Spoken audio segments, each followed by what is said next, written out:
سلسلہ سیرت النبی کا 20واں درس ہے اور آپ سارے حضرات تقریباً وہ یہاں تشریف فرما ہیں جو شروع سے اس کو سن رہے ہیں، اس سلسلے کو۔ تقریباً 30 دروس ہمارے باقی ہیں اگر زندگی رہی تو، اور ان میں آپ دیکھیں کہ ہم نے تقریباً عمر مبارک کے 53 سال پہلے 20 دروس کے اندر کور کر لیے۔ آگے حیات مبارکہ کے رسول اللہ صلی اللہ علیہ وسلم کی 10 برس باقی ہیں، لیکن دروس کی تعداد اس لیے زیادہ ہے کہ اب یوں سمجھے کہ سلسلہ ذرا آہستہ ہو جاتا ہے۔ اس کی وجہ یہ ہے کہ یہ جو 10 سال ہیں مدینہ منورہ کے، یہ بڑے ہی قیمتی اس اعتبار سے کہ اس میں اللہ جل شانہ نے معاملات کو تیزی کے ساتھ اس لیے چلایا بظاہر کہ ابتدائی تربیت ہو گئی، حضرات صحابہ کی ایک مضبوط جماعت تیار ہو گئی۔ 13 سال ایک بڑا لمبا عرصہ ہوتا ہے، 13 سال میں ایک ایسی جماعت تیار ہو گئی جس کے سامنے اب آسمانوں سے جتنا دین اترتا چلا جائے گا وہ ان کی زندگی کا حصہ بنتا چلا جائے گا۔ انہی صحابہ کی، یہ جو مکہ مکرمہ سے ساتھ آئے ہیں، انہی کی برکت سے مدینہ کی جماعت تیار ہوئی۔ رسول اللہ صلی اللہ علیہ وسلم کا دیکھیں ماحول سارے افراد مل کر بناتے ہیں۔ آپ اپنے ساتھ جو مبارک جماعت لے کر آئے، اس جماعت کو دیکھ کر اور رسالت مآب صلی اللہ علیہ وسلم کی مبارک اور مؤثر ترین صحبت کو دیکھ کر اور اس سے فائدہ اٹھا کر انصار مدینہ کی بڑی تیز رفتار ترقی ہوئی ہے۔ اتنی تیز رفتار ترقی ہوئی ہے کہ اب آپ سمجھنا شروع کر دیں گے جو اب سے ہماری نظم شروع ہوگا وہ یہ ہے کہ ہم ہجرت کے ایک سال کا ذکر کریں گے۔ جس طرح آج ہمارا جو موضوع ہے وہ ہجرت کا پہلا سال ہے، پورا ہو سکا تو ہو جائے گا، نہ ہوا تو اگلے جمعے بھی انشاءاللہ ہجرت کا پہلا ہی سال چلے گا، پھر دوسرا سال، پھر تیسرا سال۔ اور آپ اس میں اندازہ لگائیں گے کہ انصار کو اتنے کم وقت کے اندر اتنی غیر معمولی ترقیاں کیسے ملی۔ آپ ان کے اسلام کی مدت دیکھیں، وہ مسلمان کب ہوئے ہیں، پہلی بیعت عقبہ کب ہوئی ہے، وہ 6 آدمی تھے، وہ بھی نبوت کے 10 برس کے بعد، 11 برس کے بعد، 12واں سال تھا۔ پھر 70-72 لوگ ہو گئے، وہ دوسرا سال تھا۔ اب یہ وہ لوگ ہیں جنہوں نے صرف آپ صلی اللہ علیہ وسلم سے منا کی گھاٹی کے اندر حج کے موقع کے اوپر مختصر سی ملاقات کی ہے، اس کو کوئی صحبت نہیں کہہ سکتے کہ کوئی لمبی چوڑی صحبت اٹھائی ہے۔ مدینہ آگے واپس وہ لوگ، ایک صحابی آپ صلی اللہ علیہ وسلم کا ان کے ساتھ آ گیا، جن کا ذکر آپ سنتے رہے پچھلے، حضرت سیدنا مصعب ابن عمیر رضی اللہ تعالی عنہ، ان کو دیکھا۔ اور پھر اب آپ صلی اللہ علیہ وسلم بنفس نفیس مدینہ منورہ تشریف لے آئے، تو انصار کو تو یہی وقت ملا، لیکن اسی وقت میں آپ دیکھیں کہ دوسرے ہی سال، ہجرت کے دوسرے سال بدر ہوا ہے، ہجرت کے تیسرے سال احد ہوا ہے، ہجرت کے 5ویں سال خندق ہوا ہے۔ اور ان غزوات کے اندر جو انصار نے جان نثاری کی، رسول اللہ صلی اللہ علیہ وسلم پر جس طرح اپنی جانیں نچھاور کی ہیں اور جیسے اس دین کے پیغام کو سمجھا ہے، وہ حقیقت یہ ہے کہ تاریخ انسانی کا حیران کن ایک واقعہ ہے اور ایک باب ہے جس کو ہمیں سچی بات یہ ہے کہ اتنے تفصیل سے پڑھنا چاہیے اور اس سے نتائج کو مستنبط کرنا چاہیے۔ یہ ہم سب کی ضرورت ہوتی ہے۔ دیکھیں، ہم میں سے ہر شخص اپنے گھر میں، اپنے بچوں کی تربیت میں، اپنے خاندان میں، اپنے محلے میں، ہر جگہ پر کسی نہ کسی انسان کا ایک رول ہے۔ اور سیرت کو ہم نے شروع کے اندر کہا کہ وہ جو ایک حدیث شریف ہے، کلکم راع وکلکم مسئول عن رعیتہ، تم میں سے ہر شخص وہ نگہبان ہے۔ آپ نے فرمایا کلکم راع، تم میں سے ہر شخص نگہبان ہے۔ راعی ویسے کہتے ہیں بکریاں چرانے والے کو، تو وہ چونکہ اس کے اوپر نگہبان ہوتا ہے، سب کو دیکھ رہا ہوتا ہے، ایسے ہم میں سے ہر شخص کی نگہبانی ہے، اور فرمایا کہ تم میں سے ہر شخص مسئول عن رعیتہ، اس سے اس کی رعیت کے بارے میں سوال ہوگا۔ رعیت کا مطلب ہوتا ہے جو لوگ اس کے ماتحت ہیں، جو اس کے دست نگر ہیں، جیسے کہ انسان کی اپنی اولاد ہے سب سے پہلے، اور اس کے بعد اس کے خاندان کے اور وہ سارے لوگ جو اس سے چھوٹے سمجھے جاتے ہیں، جو اس کو اپنا بڑا سمجھتے ہیں۔ پھر اگر وہ کسی کاروبار میں ہے تو اس کے ساتھ جو اس کے ملازمین ہیں جو اس کو اپنا بڑا سمجھتے ہیں۔ اگر وہ کسی منصب پر ہے تو اس کے سب آرڈینیٹس، وہ سارے لوگ جو اس کو رپورٹ کرتے ہیں، وہ سارے لوگ جو اس کے نیچے ماتحت آتے ہیں، وہ سارے کے سارے، یہ سب کو فرمایا آپ صلی اللہ علیہ وسلم نے کہ یہ اس کی رعیت ہے۔ ویسے تو رعیت کہتے ہیں رعایا کو، بادشاہ کی جیسا رعایا ہوتی ہے، تو یہ ہر انسان کی ایک چھوٹے چھوٹے دائروں کے اندر ہر انسان کی اپنی ایک بادشاہت ہے۔ یہ اللہ جل شانہ کا ایک نظام ہے، انسانوں کو دیا ہے۔ مرد کو اپنے گھر کے اوپر دیا اور کہا کہ مرد اپنے گھر کے اوپر، یہ ایک فطری ترتیب تھی ایک گھر کی، جس کو مغرب نے ڈسٹرب کر دیا، خاندانی نظام ختم ہو گیا ان کا۔ اور آج وہ اپنے معاشرے کی تمام سائنس اور ٹیکنالوجی کی تمام ترقیات کے باوجود اپنے خاندانی نظام کے ختم ہونے پر ضرور وہ اس کمی کو محسوس کرتے ہیں، اس کا ذکر کرتے ہیں اور سمجھتے ہیں کہ اس معاملے کے اندر مشرق جو ہے وہ ہم سے زیادہ کامیاب رہا، کہ مشرق نے خاندان کا ادارہ، خاندان کا انسٹیٹیوشن ختم نہیں ہونے دیا۔ اگرچہ ہمارے ہاں بھی اب اس کے آثار شروع ہو گئے ہیں، اور اس کی ابتدا ہوتی ہے عورتوں کی آزادی کے ساتھ۔ عورتوں کو جب اس طریقے سے خود مختار کر دیا جائے کہ وہ کسی کی سربراہی یا نگرانی ماننے پر آمادہ ہی نہ ہو، اور برابری کے نام پر ایک ایسا سبق پڑھا دیا جائے، تو پھر خاندان نہیں چلتے۔ آج آپ کو پتہ ہے ہم لوگ دارالفتاؤں میں ہمارے پاس پیش آنے والے مسائل میں سب سے زیادہ مسئلے طلاقوں کے، اس قدر کثرت کے ساتھ طلاقوں کے مسائل آ رہے ہیں کہ ایسے لگتا ہے کہ دارالفتاء بنے ہی طلاق کے مسئلے ڈیل کرنے کے لیے۔ گھر چل ہی نہیں رہے ہیں، ہر شادی کے سال کے بعد، 1.5 سال کے بعد، 2 سال کے بعد جی مسئلہ بگڑ گیا ہے، کیا ہوا ہے؟ پتہ چلا وہ کہتی کہ جی خاتون کہتی کہ ہم تو یہ تو مطلب وہ جو جوائنٹ فیملی سسٹم ہے یا ایک گھر کی جو ذمہ داری ہے، بیشتر مردوں کی طرف سے بھی بے شمار زیادتیاں، بد اخلاقیاں اور ہر چیز ہوتی ہے، لیکن ایک جو بڑی وجہ جو ہم لوگ جب چونکہ مسائل کو روزانہ کی بنیاد پر ڈیل کر رہے ہیں، تو سب سے بڑا مسئلہ جو پیش آتا ہے وہ یہ کہ گھر چلانے کے لیے جس قسم کا نسوانی مزاج درکار ہے، اس نسوانی مزاج کو ہم نے مغرب کی پیروی کے اندر خراب کر دیا، اس کو ہم نے ختم کر دیا ماڈرن بننے کے شوق کے اندر، اور مغرب کی اندھادھند پیروی کی۔ حالانکہ اس کا انجام دیکھ لیتے مغرب میں کیا ہے، اور مغرب کی عورت نے کیا سکون پایا گھر کا ادارہ تباہ کر کے۔ وہ بیچاری تو ایک کولو کا بیل بن گئی ہے، کچھ بھی ہو جائے بہرحال بچے اسی نے پیدا کرنے ہوتے ہیں، کیونکہ ابھی تک ایسی کوئی ٹیکنالوجی دریافت نہیں ہوئی کہ مرد بچے پیدا کر سکے، کہ اس کو تقسیم کر دیا جائے کہ چلو 2 بچے عورت پیدا کرے، 2 بچے مرد پیدا کرے، تو ایسا تو ہوتا نہیں۔ اس کو باہر کی ذمہ داریاں بھی اس کے ذمے لگ گئیں، اس کے اوپر سے جو نگرانی کا جو ایک ہمارے ہاں بہت سے واقعات ہوتے ہیں، اور اس میں کوئی شک نہیں، پھر بھی ہمارے ہاں خواتین کے احترام کا آج بھی جو کلچر موجود ہے وہ تو ختم ہو گیا، وہاں تو برابری چونکہ آ گئی۔ اور یہاں بہرحال گھروں کے اندر آپ دیکھیں الحمدللہ جن گھروں میں تھوڑی بہت بھی مشرقیت اور دینداری برقرار ہے، ان کے گھروں کے اندر ان کی مائیں، ان کی دادیاں، ان کی بزرگ خواتین، ان کی بیویاں، وہ کس طرح ایک میں تو کہتا ہوں ایک حاکمانہ شان کو، یعنی ٹھیک ہے کہ نگرانی کسی اور کی ہوتی ہے، لیکن ان کی جو زندگی ہے وہ اس سے 1000 درجے بہتر ہے،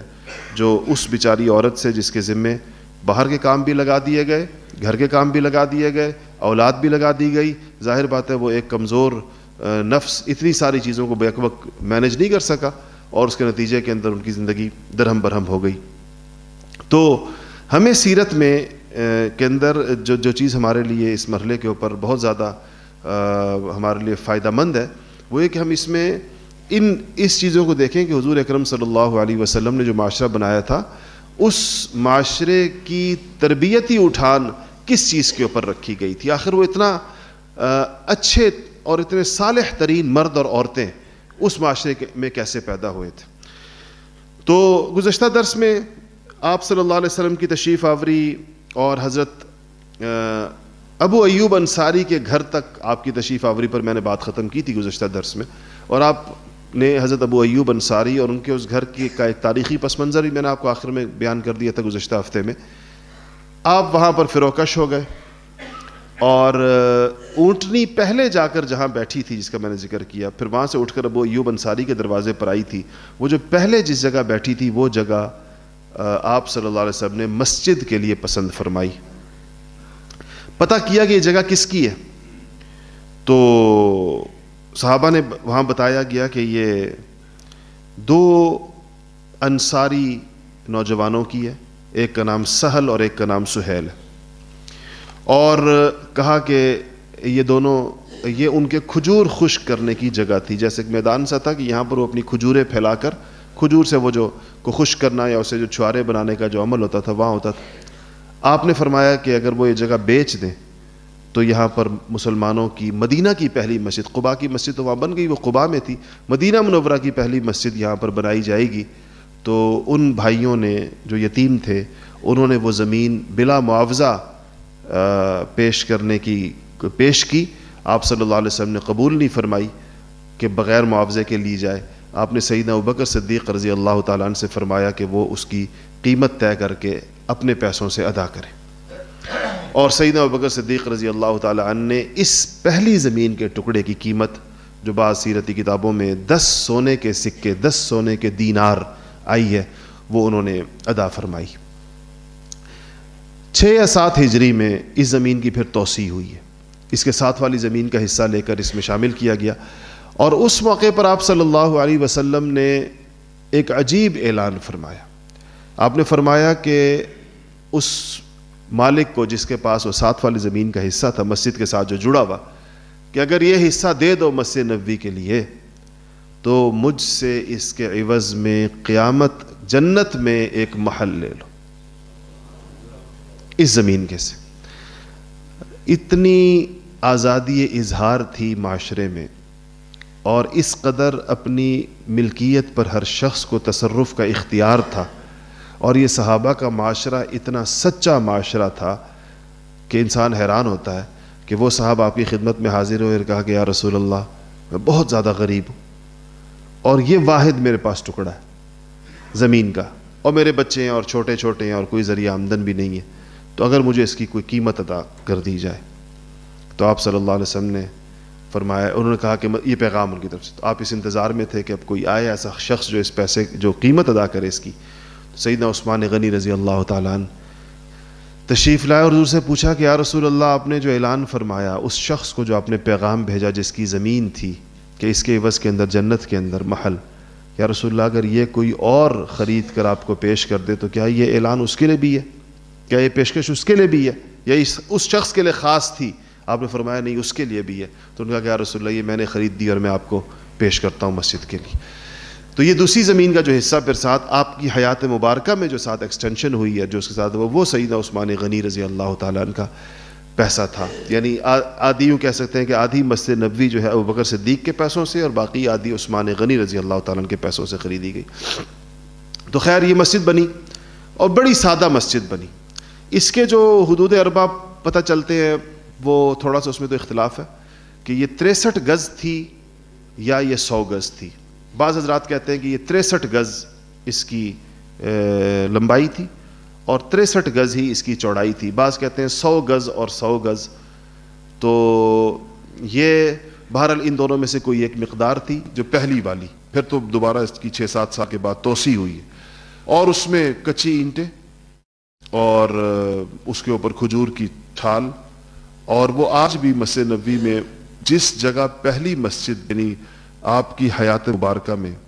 جو مسجد تھی اس دوسری توسیع کے بعد اس کو ابھی اس کو جب یہ نئی مسجد بنی چند 200-300 سال پہلے ترکی حکومت نے، تو اس میں یہ جو ستونوں کے اوپر سونے کے رنگ کے جو گولڈن سونے کے پانی کے جو لمبے لمبے نشانات ہیں اندر کے ستونوں میں، یہ اس سے ہیں کہ یہ اس بات کی نشاندہی کر رہے ہیں کہ ان ستونوں کے اوپر جتنا حصہ آ رہا ہے یہ آپ صلی اللہ علیہ وسلم کے زمانے میں چھتی ہوئی مسجد تھی، اتنا حصہ تھا جس کے اوپر چھت تھی۔ اگر آپ آج ہی مسجد نبوی کے اندر دیکھیں تو ایک تو آپ کو جو بیچ کا حصہ ہے اس میں آپ کو 2-3 چیز آپ کو نظر آئیں گی۔ ایک تو آپ کو سفید ستون نظر آتے ہیں جن پر سفید ماربل یا کوئی پتھر لگا ہوا ہے یا ٹائل لگی جو بھی، وہ تو اس بات کی نشانی ہے کہ یہ ریاض الجنہ ہے، اس کے قالین کا رنگ بھی مختلف ہوتا ہے، عام قالینوں سے ہٹا کر. ریاض الجنہ کا مطلب ہے جنت کا باغ. آپ نے فرمایا کہ ما بین بیتی و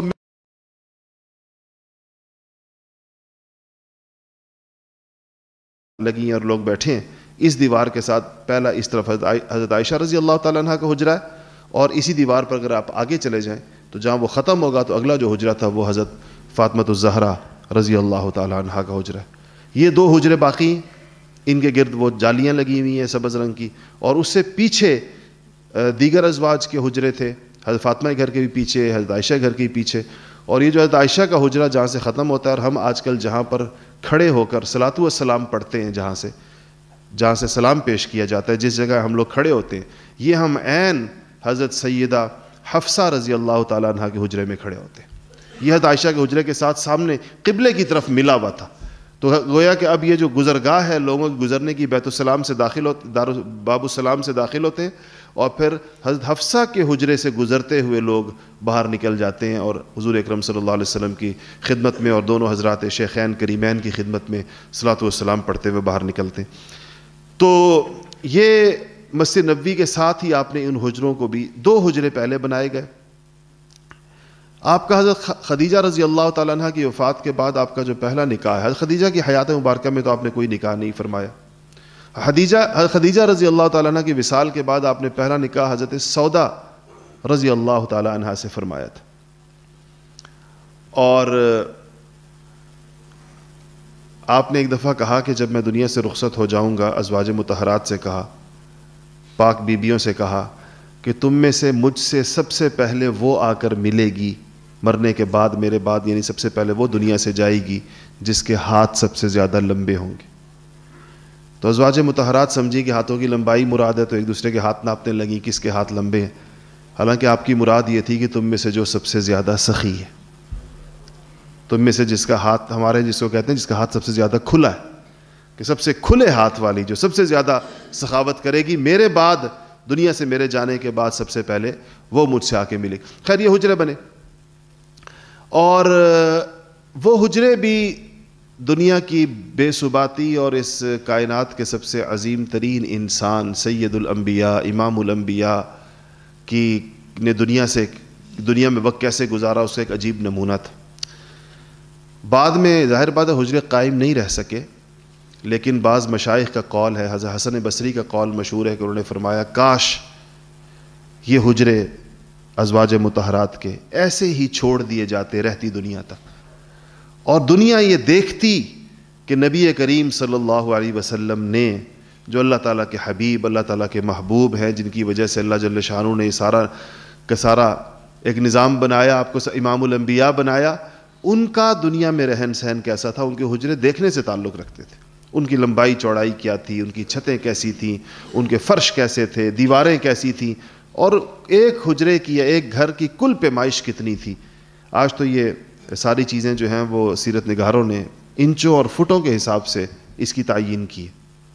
صرف آپ صلی اللہ علیہ وسلم کے حجروں کی نہیں, صحابہ کے گھروں کی بھی کی ہے. میں نے آپ کو ایک دفعہ کتاب ایک ریکمنڈ کی تھی, بیوت الصحابہ, صحابہ کے گھر. ہمارے دوست عظیم محقق اور بڑے عالم حضرت مولانا ڈاکٹر الیاس فیصل صاحب, جن کی ساری عمر مدینہ منورہ میں گزری ہے, بڑے علماء میں سے, پاکستانی ہے, شیخو پورہ کے رہنے والے, لیکن عمر ساری وہاں گزاری ہے. انہوں نے بڑی محنت اور ریسرچ کی ہے اس کے اوپر, سیرت کی, آثار کی, تاریخ کی, مدینہ منورہ کی تاریخ کی کتابوں سے ڈھونڈ ڈھونڈ کر اور ناپ کر پورا مدینہ جیسے کسی انسان نے انچی ٹیپ سے ناپ دیا, اور اس میں یہ طے کیا کس کا گھر کہاں پر تھا, کس کا گھر کہاں پر تھا, کس کا گھر کہاں پر تھا, ازواج کے حجرے کیسے تھے, لمبائی کتنی تھی, چوڑائی کتنی تھی, ایک دیوار کیسی تھی, دوسری دیوار کیسی تھی, میٹیریل کیسا تھا, چھت کیسی تھی, ستون کیسے تھے. کوئی چیز اس کے اندر ایسی نہیں کہ جو انسان حیران ہوتا ہے کہ ایک آپ صلی اللہ علیہ وسلم کے ساتھ یہ اللہ تعالیٰ کی محبت کی یہ دلیل ہے کہ آپ سے متعلق چیزوں کو اللہ پاک نے کیسے محفوظ فرمایا. حالانکہ وہ چیزیں موجود نہیں ہیں اس وقت, لیکن ایک ایک چیز آپ کو ملے گی کہ کیا آپ اس سے ایک خیالی نقشہ بنا سکتے ہیں. اور آج کل جہاں جب سیرت جو پڑھائی جاتی ہے, بچوں کو اگر سیرت پڑھائی جائے تو ان چیزوں کے ماڈلز بنائے جا سکتے ہیں. بالکل ماڈل کے اندر بعض مدینہ منورہ میں شاید پتہ نہیں آپ کا جانا ہوا نہیں جانا ہوا, شیخ عبدالعزیز کے عجائب گھر کے اندر انہوں نے ایک بڑے عالم بھی ہیں, بڑے محقق بھی ہیں اور بڑے کھاتے پیتے کاروباری بھی ہیں. تو انہوں نے ایک میوزیم بنایا اور اس میوزیم میں اس سارے نظام کو, بدر کو, احد کو, مدینہ منورہ کو, مکہ مکرمہ کو, ایک بڑے شاندار قسم کے اس کے ماڈلز بنائے ہیں اور بہت پیمائشیں اس کی بہت درست رکھی گئی ہیں, باقاعدہ سکیلز بنائے گئے ہیں. مثلا یہ کہ 1 سینٹی میٹر 1 کلومیٹر کی جگہ ہوتا ہے تو اس کو بہت ناپ تول اس کا بہت زیادہ برابر کیا. ہجرت کے رستے سارے کے سارے اس میں دکھائے گئے ہیں, گھر دکھائے گئے ہیں, پھر جہاں جہاں جو واقعہ ہوا ہے اس کو وہ پورے کے پورے بہت بڑے بڑے ہالز ہیں اور اس کے اندر ان کی طرف سے مستقل لوگ متعین ہوتے ہیں جو کہ گائیڈ کرتے ہیں. ان کے پاس پوائنٹرز ہوتے ہیں, وہ بتاتے ہیں کہ یہ قصہ, وہ بہت اچھا نقشہ انسان کے دماغ میں بیٹھتا ہے. میں بھی یہ سمجھتا ہوں کہ سیرت پڑھانے کے لیے اگر ماڈلز پورے نہ بھی ہوں کسی کے پاس تو پروجیکٹر کی ضرورت ضرور پیش آتی ہے کہ اس میں چیزوں کو جب تک کسی نہ کسی درجے کے اندر ویژولائز نہ کیا جائے, سامنے نہ دکھایا جائے, تو پورا ایک ذہنی نقشہ اس کے اوپر قائم نہیں ہو پاتا. تو بہرحال ازواج مطہرات کے حجرے بننا شروع ہوئے. اچھا اب آپ جب آ گئے حضرت ابو ایوب انصاری کے مکان پر آپ مقیم ہو گئے, علماء یہود آپ کی خدمت میں حاضر ہوئے. اب آپ کے ذہن میں رہے کہ مدینہ منورہ میں 3 تو یہودیوں کے بڑے قبیلے تھے جن کے نام آپ یاد رکھیں. ایک کا نام ہے بنو قینقاع, ایک کا نام ہے بنو نذیر, ایک کا نام ہے بنو قریظہ. بنو قریظہ, بنو نذیر اور بنو قینقاع, یہ 3 تو مستقل یہودی قبائل تھے. انصار میں بھی یہودی تھے. انصار کے بعض قبائل میں کچھ لوگ ان یہودیوں کی دعوت سے یا کسی وجہ سے ان میں سے اکا دکا لوگوں نے یہودیت قبول کی ہوئی تھی. بعض کہتے ہیں کہ ان 3 قبائل کے علاوہ کچھ بہت ہی چھوٹے چھوٹے قبائل بھی یہودیوں کے مدینہ منورہ میں رہتے تھے. یہ یہودی 2 حیثیتیں انجوائے کر رہے تھے مدینہ منورہ میں. ایک اپنی مالی حیثیت کے مالدار تھے, کھجوروں کے باغات تھے ان کے, مدینہ کا بازار پورا کا پورا ان کے پاس تھا, تو منڈی پر قبضہ تھا, معیشت پر قبضہ تھا, زراعت پر بھی قبضہ تھا. زراعت بھی ان کے ہاتھ میں تھی, سارے بڑے اور کھیت جو تھے وہ ان کے پاس تھے, بڑے باغات خاص طور پہ کھجوروں کے. اور اس کی وجہ ان کا وہی شروع سے ہی ایک ظالمانہ غیر منصفانہ قسم کا مزاج تھا. اور دوسرا یہ ایک اپنی مذہبی حیثیت, ایک ریلیجیس سٹیٹس بھی ان کا تھا, اور وہ ایک ہم اہل کتاب ہے, ہمارے پاس تورات ہے. انصار مدینہ کو جو زمانے میں تو خیر مشرک تھے, ان کو تو کوئی چیز ہی نہیں سمجھتے تھے, لیکن چونکہ تعداد کم تھی اس لیے شر بھی اتنا زیادہ نہیں ہو سکتا تھا, ان پہ حاوی نہیں تھے. کم سے کم انصار مدینہ پر حاوی نہیں ہو سکے اپنی تعداد کم ہونے کی وجہ سے. اور آج بھی یہی معاملہ ہے, ان کا تعداد ان کی ہمیشہ کم رہتی ہے, اس لیے ان کو پیراسائٹس بننا پڑتا ہے, کسی اور کے ساتھ ان کو چمٹنا پڑتا ہے دنیا کے نظام پر قبضہ کرنے کے لیے. اور یہ کبھی بھی آپ یہودیت کی تاریخ پڑھیں تو آپ کو کم افراد نظام عالم کو کیسے کنٹرول کر سکتے ہیں اس کا ان کو ایک طویل تجربہ ہے, کیونکہ روئے زمین پر تاریخ انسانی میں ان کی تعداد کبھی بھی نہیں بڑھتی. اور اس کی ایک بڑی وجہ یہ کہ ان کے یہاں کنورژن نہیں ہے. اب یہ ایسا دین تو ہے نہیں کہ آپ لوگوں کو یہودی بنا دیں, یہ تو کہتے ہیں کہ یہ ایک نسلی دین ہے. اگر کوئی یعقوب علیہ السلام کی اولاد میں سے ہے,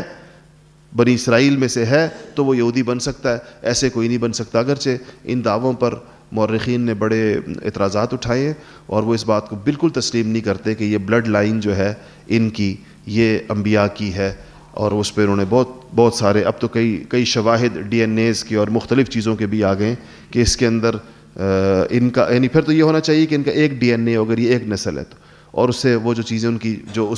اس پر میڈیکل سائنس سے متعلق لوگ ڈاکٹرز کی بھی بہت سی چیزیں آئی ہیں جدید, جس میں وہ اس بات کو ماننے کو تیار نہیں کہ پوری دنیا میں رشین جوز ہیں یا وہ امریکن ہیں یا وہ ہنگری اور پولینڈ اور یورپ کے ان ملکوں کے ہیں یا وہ ادھر, یہ سب ایک نسل ہے ساری کی ساری. کہتے ہیں کہ ان کا بایولوجیکل ٹری ایک نہیں ہے, تو یہ ہو نہیں سکتا کہ ایک ہی قبیلہ ہو سارا کا سارا, چاہے بے شک دنیا کے مختلف ملکوں کے اندر یہ پھیلے. خیر یہ ایک الگ چیز ہے, ان کا دعویٰ ایک الگ. تو یہ علماء, تو یہ یہود وہاں پر رہ رہے تھے. آپ صلی اللہ علیہ وسلم کی آمد نے یہودیوں کے لیے ایک بہت بڑا, جس کو کہنا چاہیے ایک سیٹ بیک تھا ان کے لیے, ہر لحاظ سے ایک بڑا سانحہ بن گیا ان کے لیے, حادثہ بن گیا. ان کا خیال یہ تھا کہ ہم یہ یثرب مبارک سرزمین ہے, یثرب ہماری کتابوں کے اندر اس سرزمین کے ساتھ کچھ پیشن گوئیاں وابستہ ہیں. ارض شام کے ساتھ جو چیزیں تھیں وہ ساری کی ساری جانشینی آ گئی ہے ارض یثرب کی طرف. ہم پہلے سے یہاں چلے جائیں گے, اس سرزمین کو کنٹرول کر لیں گے, اس کی معیشت پہ قبضہ کر لیں گے, اس کی زراعت پہ قبضہ کر لیں گے, اس کی زمینیں خرید لیں گے, باغات خرید لیں گے, اور یہ انہوں نے کر لیا۔ اس کے بعد ان کا جو پلان تھا وہ یہ کہ یہ دو چیزوں کا اجتماع تھا ان کا، ایک یہ کہ ان پیشن گوئیوں کی بنیاد پر، اپنی کتاب میں موجود علامات کی بنیاد پر وہ یہ تو سمجھے تھے کہ لیڈرشپ یثرب سے اٹھے گی اور پوری دنیا کے اندر اس کا پیغام جائے گا، اور وہ لیڈرشپ ہماری ہونی چاہیے، یہودی چاہتے تھے، کیونکہ ہمیں اس کے علامات پتہ ہیں، ہم اس کے ساتھ ہو جائیں گے۔ اس کے لیے انہوں نے تیاری بھی کر لی تھی ساری کی ساری۔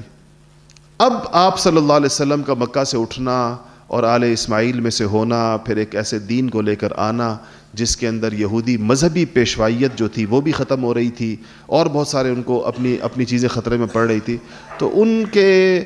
دنیا داروں نے، یا ان کے جس کو کہنا چاہیے کہ جن کے دل سیاہ تھے اپنی مذہبی چیزوں کو مسخ کرنے کی وجہ سے،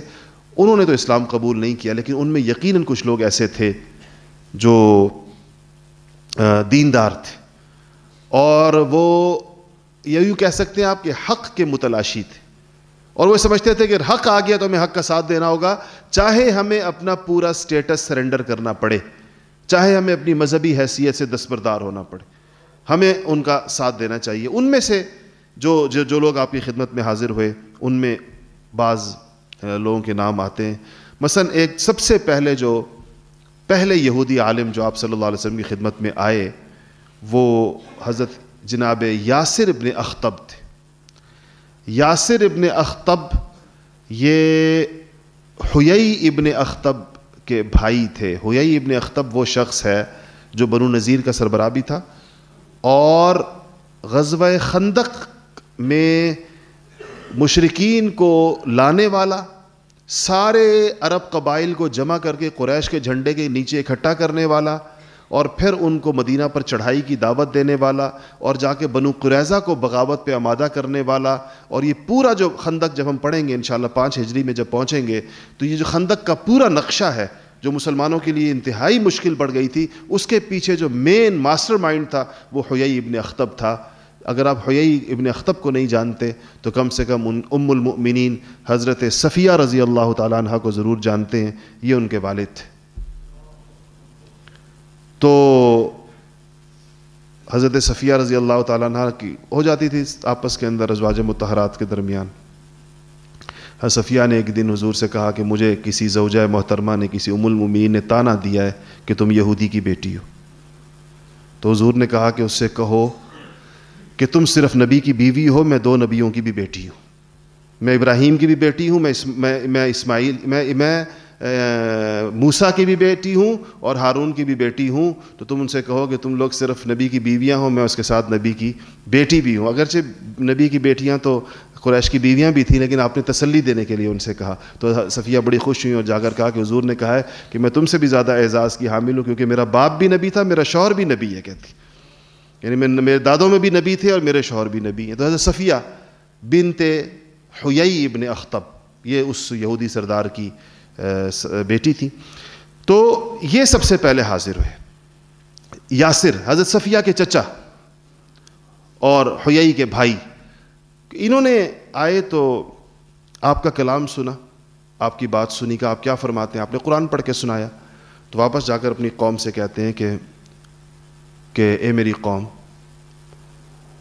اطیعونی، میری بات مان لو، فإن هذا النبی الذی كنا ننتظر، یہ وہی نبی ہے جس کے ہم انتظار کر رہے تھے، کہ میری مان لو، ان پر ایمان لے آئیں۔ ہم جو صدیوں سے جس نبی کا انتظار کر رہے ہیں اور صدیوں سے لوگوں کو بتا رہے ہیں، کتاب پڑھ پڑھ کے ایک نبی آنے والا ہے اور ہماری کتابوں میں اس کا ذکر ہے، اور ہمارے نبیوں سے وعدہ لیا گیا ہے کہ جب بھی وہ آئیں گے تو ان کی قومیں ان کا ساتھ دیں گی۔ تو اس پر انہوں نے کہا، لیکن کہتے ہیں کہ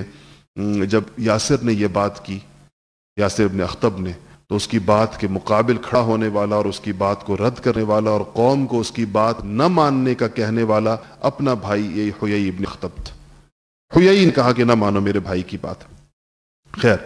یہ تھے یاسر، یا بعض روایتوں میں ابو یاسر آتا ہے۔ اس کے بعد جو دوسری شخصیت آپ صلی اللہ علیہ وسلم کے پاس آئی اور ان کا نام آپ نے بہت دفعہ سنا ہوگا، وہ ہے حضرت عبداللہ ابن سلام رضی اللہ تعالی عنہ۔ یہ حضور کے پاس آئے۔ اسی طرح ایک شخص اور آئے، وہ بھی ایک عالم تھے، اور یہ روایت ابن عباس رضی اللہ تعالیٰ عنہ سے بیہقی نے لکھی ہے کہ حضور کی خدمت میں آئے، اور جب آپ کے پاس پہنچے وہ یہودی عالم تو آپ سورہ یوسف کی تلاوت فرما رہے تھے. تو اس نے پوچھا کہ آپ سن لی اس نے کچھ سورہ یوسف؟ اچھا، یہ انبیاء سابقین جو تھے، جیسے یوسف علیہ السلام ہے یا جیسے ان کا ذکر آپ کو پتہ ہے کہ تورات کے اندر بھی ہے، ظاہر بات. تو اور یوسف علیہ السلام تو حضرت یعقوب کے بیٹے ہیں، اور یعقوب علیہ السلام جو ہے وہ اسحاق کے بیٹے ہیں، اور یعقوب ہی کا نام لقب اسرائیل ہے. تو یہ تو وہ گھرانہ ہے جس کی طرف اصل میں یہودی اپنے آپ کو منسوب کرتے ہیں. تو یوسف علیہ السلام، سورہ یوسف میں بار بار یوسف نام بھی آتا ہے اور ان کا ذکر بھی اور ان کا قصہ بھی. تو یہ کچھ دیر کھڑے رہے اور آپ کے سورہ یوسف کی تلاوت آپ کی سنتے رہے. تو آپ سے پوچھنے لگے جب آپ نے تلاوت بند کی ان کی آمد پر، تو اس نے پوچھا کہ یہ آپ کو کس نے سکھائی ہیں یہ باتیں؟ یہ آپ جو کچھ پڑھ رہے تھے کہاں سے آئے آپ کے پاس یہ؟ تو آپ نے فرمایا کہ اللہ تعالیٰ نے، اللہ کی طرف سے آیا. تو کہتے ہیں کہ یہ شخص فوراً واپس گئے اور آ کر کہا کہ اپنی قوم سے کہا کہ میں نے ان کی کتاب سنی ہے، یہ بالکل وہی کتاب ہے، وہی انداز ہے اس کا جیسی کتاب سیدنا موسیٰ کے اوپر نازل ہوئی تھی. ایک ہی کتاب معلوم ہوتی، ایک ہی انداز معلوم ہوتے. اور کہا کہ میں نے ان کی صورت بھی دیکھی، میں نے ان کا انداز بھی دیکھا، میں نے ان سے گفتگو بھی کی، تو وہ یہ وہی نبی ہیں جو بھیجے گئے ہیں. اور پھر میں باتوں باتوں میں ان کے شانوں کی طرف دیکھا، دونوں شانوں کی طرف، تو مجھے ان کے شانوں کے درمیان وہ مہر نبوت بھی نظر آئی جس کا ذکر ہماری کتابوں کے اندر موجود ہے. تو کہا کہ اس کو سن کر کچھ ایک جماعت کو وہ لے کر آئے، باقی لوگوں نے بات نہیں مانی، ایک جماعت پوری کی پوری ایمان لے. اچھا، آخری بات، آج طرف یہود کا تذکرے پر ہی بات ختم کرنی پڑ رہی ہے، وقت ختم ہو گیا، کہ عبداللہ ابن سلام بڑے عالم تھے یہودیوں کے، وہ اسلام لے کر آئے. اور وہ کہتے ہیں کہ عبداللہ ابن سلام نے اپنے اسلام لینے کا قصہ بڑا دلچسپ بیان کیا، میں آپ کو بتا کے بات ختم کرتا ہوں. کہتے ہیں کہ میں جب مجھے پتا چلا آپ تشریف لائے ہیں تو میں آپ کی خدمت میں حاضر ہوا. اور کہتے ہیں میں نے جب آپ کو دیکھا تو عبداللہ ابن سلام کے الفاظ سنے. کیا کہتے ہیں؟ کہتے ہیں فَلَمَّا رَأَيْتُ وَجْهَهُ، جب میں حضور کی خدمت میں حاضر ہوا اور میں نے آپ کا چہرہ مبارک دیکھا، عرفت ان وجهه ليس بوجه كذاب، میں نے اسی وقت سمجھ لیا اور جان لیا کہ یہ چہرہ کسی سے.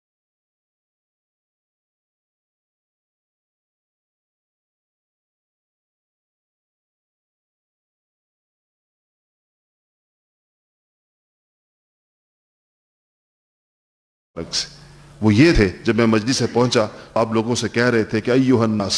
اے لوگوں سے خطاب کر رہے تھے. میرے کانوں میں زبان نبوت سے جو پہلے جملے میرے کانوں کے اندر پڑے، یہ وہ حدیث جس کو عبداللہ ابن سلام ذکر فرما رہے ہیں. کہتے ہیں میں نے یہ سنا، آپ کہہ رہے تھے کہ ایھا الناس، اے لوگوں، اطعموا الطعام، کھانا کھلایا کرو، وافشوا السلام، ایک دوسرے کو سلام کیا کرو، وصلوا الارحام، اور رشتہ داریوں کو جوڑا کرو، وصلوا باللیل والناس نیام، اور راتوں کو نمازیں پڑھا کرو جس وقت لوگ سو رہے ہوں. تدخل الجنت بالسلام، جنت کے اندر سلامتی کے ساتھ داخل ہو جاؤ گے. 4 چیزیں کہا کہ اے لوگو، کھانا کھلایا کرو، ایک دوسرے کو سلام کیا کرو، رشتہ داریوں کو جوڑا کرو، اور جب لوگ سو رہے ہوں تو تہجد کی نماز پڑھا کرو، سلامتی کے ساتھ جنت کے اندر داخل ہو جاؤ گے. کہا جب میں نے یہ آپ کا کلام سنا تو میرے دل میں یہی آیا کہ یہ نبوت کا کلام ہو سکتا ہے.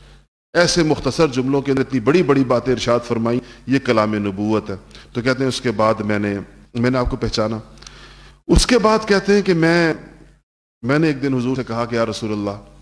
میری قوم جو ہے وہ اس کو میں چاہتا ہوں کہ پتہ چلے کہ میں مسلمان ہو گیا ہوں. یہ لوگ میری بڑی عزت کرتے ہیں، میرے علم کا بڑا احترام کرتے ہیں. تو اس کے لیے اگر آپ ایسا کر لیجئے، یہ ویسے نہیں کریں گے، آپ مجھے کوٹھڑی میں بٹھا دیں اور ان سے میرے بارے میں پوچھیں. تو آپ کو حضرت عبداللہ ابن سلام چاہتے کہ حضور ان یہودیوں کا مزاج سمجھیں کیا ہے. تو آپ دیکھیں گے کہ ان کا مزاج کیسا ہے، طبیعت ان کی کیسی ہے. مطلب یہ تھا کہ آپ ان کے بہتانوں کو آپ اندازہ لگائیں گے کہ کیسی قوم ہے جس سے واسطہ ہمارا ہے. تو آپ نے کہا کہ آپ نے بلا لیا، ان کو بٹھا دی پیچھے، یہودیوں کو بلایا، آئے تو کہا یہودیوں سے آپ نے کہا کہ اللہ تعالیٰ سے ڈرو، اور میں تمہیں اللہ تعالیٰ کی طرف دعوت دیتا ہوں، جنت کی طرف دعوت دیتا ہوں، میں اللہ کا سچا رسول ہوں، حق لے کر آیا ہوں. تو یہود نے کہا کہ ہم نہیں جانتے اس بارے میں جس چیز کی طرف آپ بلا رہے. تو آپ نے کہا کہ اچھا تم یہ بتاؤ کہ عبداللہ ابن سلام تم لوگوں میں کیسا شخص ہے. عبداللہ پیچھے کوٹھڑی میں تھے. تو انہوں نے کہا, یہودیوں نے کہا کہ ہمارا سردار ہے, ہمارا بڑا ہے, اور ہمارے سردار کا بیٹا ہے, اس کا باپ بھی بہت بڑا آدمی تھا, ہمارا سب سے بڑا عالم ہے اور سب سے بڑے عالم کا بیٹا ہے, ہم میں سب سے بہتر ہے, اور اس کا باپ بھی ہمارے بڑوں میں سے سب سے بہتر تھا. اتنی اس کی تعریف کی. تو آپ نے فرمایا کہ اگر عبداللہ ابن سلام میرے اوپر ایمان لے آئے تو تم لوگ ایمان لے آؤ گے, تو پھر تم میرے نبی ہونے کا یقین کر لو گے اگر عبداللہ ابن سلام ایمان لے آئے. تو انہوں نے کہا کہ عبداللہ ابن سلام کبھی ایمان نہیں لا سکتا, عبداللہ ابن سلام کبھی نہیں مان سکتا. آپ نے کہا اگر بالفرض عبداللہ مان جائے تو پھر؟ تو کہا نہیں, حاشا وکلا, کبھی نہیں ہو سکتا ایسا کہ عبداللہ ایمان لے آئے. تو آپ نے عبداللہ ابن سلام سے کہا کہ باہر آ جاؤ. عبداللہ باہر آئے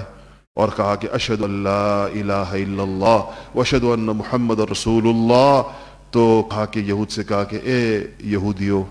ڈرو اس بات سے, خدا سے ڈرو, اس ذات پاک سے ڈرو جس کے سوا کوئی معبود نہیں ہے. تم خوب جانتے ہو کہ اللہ کے رسول ہیں اور یہ حق لے کر آئے ہیں. جب اسے یہ بات کی تو یہ کہنے لگے کہ یہ تو ہمارے درمیان سب سے جھوٹا شخص ہے, اور اس کا باپ اس سے بڑا جھوٹا تھا, اور یہ ہمارے درمیان سب سے بڑا کذاب ہے, اور اس کا باپ اس سے بھی بڑا کذاب تھا. اسی مجلس میں تھوڑی دیر پہلے ان کے بارے میں جو کہتے 2 منٹ عبداللہ بن سلام نے کہا کہ یا رسول اللہ, یہ میری قوم ہے. آپ نے ان کی آپ نے دیکھی, اس میں آتا ہے کہ اللہ تعالیٰ نے آیت نازل یہ جو آیتیں آئیں کہ قل ارأیتم ان کان من عند اللہ وکفرتم بہ وشہد شاہد من بنی اسرائیل علی مثلی فآمن واستکبرتم. یہ سورہ احقاف کی جو آیتیں ہیں یہ اسی وقت کے اندر نازل ہوئیں ان یہودیوں کے بارے میں جنہوں نے حضور اکرم صلی اللہ علیہ وسلم کے سامنے اپنی بات سے ایسے پھرے, اور اتنا بڑا انہوں نے جس بالکل ہی اس کے مخالف دوسری بات کی. تو یہ یہودیوں میں جن لوگوں کی قسمت میں ایمان تھا, ان میں جیسے بڑے بڑے حضرات ایمان لے کر آئے, اکثریت ایمان نہیں لے کر آئی, بہت بڑی اکثریت نہیں لے کر آئی, اور یہ تینوں قبیلے رہے. تو آپ نے پھر چونکہ ایمان تو نہیں لے کر آئے, لیکن مدینہ منورہ میں تو اپنے کام تو کرنا تھا, ظاہر مدینہ کو ایک اسلامی ریاست بنا تھا, تو آپ نے پھر ان کے ساتھ ایک معاہدہ کر لیا کہ یہود رہتے ہوئے. اس معاہدے کا نام آپ لوگوں نے بہت سنا ہوا ہے, اور اس کا نام میثاق مدینہ جس کو کہتے ہیں لوگ عام طور پر. یہ وہ معاہدہ تھا جو مدینہ کے یہود کے ساتھ ہوا تھا, اور یہ معاہدہ آپ صلی اللہ علیہ وسلم کی دانشمندی, آپ کی فراست, آپ کی سمجھداری, ہوشیاری, عدل و انصاف, اور غیر مسلموں کے ساتھ ہمارے تعلقات کی نوعیت کیا ہونی چاہیے, اور کس سطح کے اوپر جا کر ہم کس قسم کی آپس کے اندر کوئی معاہدہ کر سکتے ہیں, قیامت تک کے لیے اس معاہدے کے اندر اس کی بہت بڑا اس کا سبق پوشیدہ ہے. اگلے جمعے میں ہم اس معاہدے کی جو تفصیلی سیرت نے جن حضرات نے لکھی ہے, مثلا ڈاکٹر حمید اللہ صاحب کا نام سنا ہوگا آپ نے, پیرس والے,